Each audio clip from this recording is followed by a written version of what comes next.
It's Brainwash with Dr. Tom and Drum Rolls with Scotty Irving. Godflesh Spite.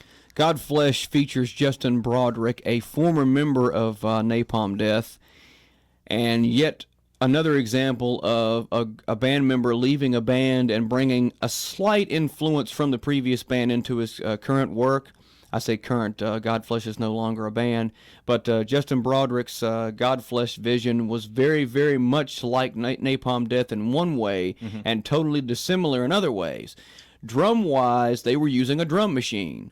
I would still cite that drum machine as a very big influence on me. I wasn't even aware at the time that there was any real difference in what they were doing in terms of drumming and with what a normal drum machine would be. I'd heard drum machines up until that point that sounded like drum machines.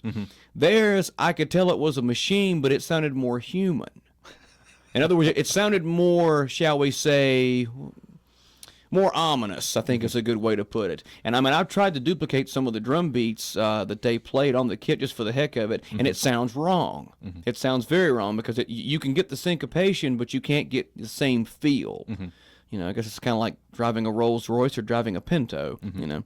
But you have the idea here, since Justin Broadrick was a former drummer, I forgot to point out, by Napalm Death, I suppose it's also inevitable that I was kind of gravitating toward Godflesh. He was the guitar player and singer in Godflesh, but he programmed a lot of what went on the drum machine, and I think that's where a lot of this comes into play for me. Those rhythms definitely influenced me. It also made me appreciate more what a drum machine could actually do in the context of a band, as opposed to replacing a drummer in a band, like so many people probably were looking at it at that time and maybe still do.